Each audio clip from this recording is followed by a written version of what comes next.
또 하나는 한나의 기도 이야기입니다. 한나 누굽니까? 기도의 용사입니다.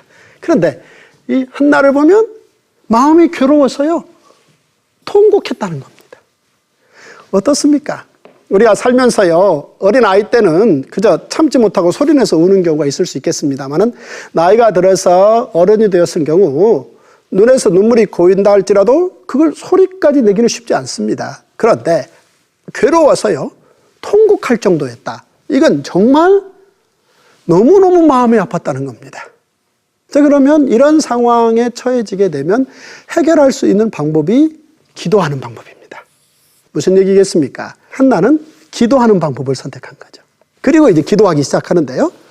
그 내용에 들어가 보면, 만군의 여호와여, 만일 주의 여종에게 고통을 돌아보시고 나를 기억하사 주의 여종을 잊지 아니하시고 주의 여종에게 아들을 주시면 그의 평생에 그를 여호와께 드리고 삭도를 그의 머리에 대지 아니하겠나이다. 삭도가 칼이거든요. 아, 역시 칼이 등장하는구나. 그렇습니까? 뭐에 쓰려는 칼입니까? 분인나에게 쓰려는 칼이 아닙니다. 바로 이 삭도라는 말은요, 민수기 6장의 나시림법, 제사장 나라를 이해해야만이 이 단어를 이해할 수 있습니다. 즉, 한나가 자신의 삶에서 500년 전에 하나님께서 주신 제사장 나라 이야기를 정확하게 이해하고 있고, 그 제사장 나라의 부수법 가운데 하나인 나시림법, 나시림법을 지키기 위해서 실행해야 될 도구 중에 하나를 기도 언어로 쓰고 있다라는 이야기입니다. 한나의 현실은 정말 통곡하지 않으면 견딜 수 없을 만큼 힘들고 어렵다는 건데, 이런 자신의 현실을 민수기 6장의 나시림법 이야기와 묶어서 지금 기도를 시작하고 있다라는 이야기인데요. 자, 무슨 얘기입니까? 나시림법과 제사장 나라 이야기인데요. 제사장 나라는 어떤 나라입니까? 하나님께서 출애굽한 이스라엘 백성들을 제사장 나라를 만들기를 원하셨는데, 그 제사장 나라의 골격 안에 들어가 보면은 레위 지파를 장자로 선택해서 레위 지파의 고앗, 게르손, 무라리 자손들이 중심이 되어서 여호와의 언약궤를 중심으로 하나님을 섬기는 일을 할 수 있도록 되어 있습니다. 그런데 레위 지파가 아닌 다른 여타 지파의 어떤 청년이 레위 지파가 하는 그 일을 참여해서 돕고 하나님께 영광을 돌리고 싶은 거죠. 그런 경우 특별법으로 나시림법을 정했는데요. 이 나시림법으로 들어가면 기본적으로 3가지 조건입니다. 첫째, 머리를 깎지 말 것. 둘째, 포도주를 마시지 말 것. 셋째, 시신을 만지지 말 것. 그 중에 하나가 머리입니다.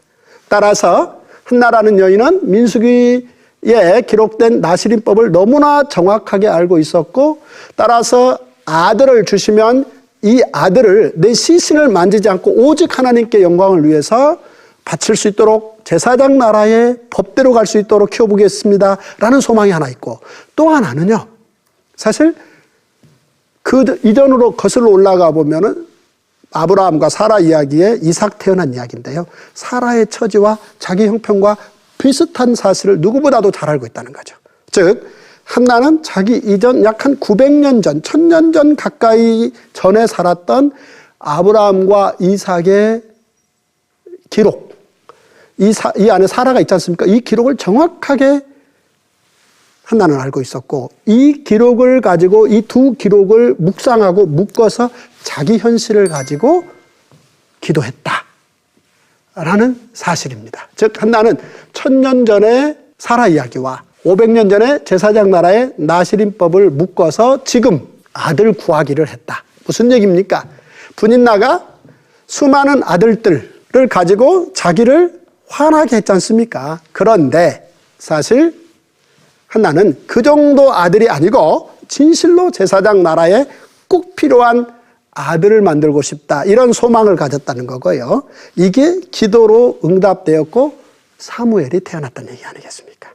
자, 이렇게 성경 속 하나님의 사람들의 기도 이야기는 하나님의 계시의 말씀을 충분히 묵상하고 그 계시의 말씀을 통해서 하나님의 뜻을 찾고 오늘 내게 주어진 현실 속에서 어떻게 하나님께서 그 뜻을 이루실 것인가를 고민하며 소망한 끝에 하나님께 올려드리는 기도였다. 이런 공통점이 있었다라는 사실을 찾아봤고요.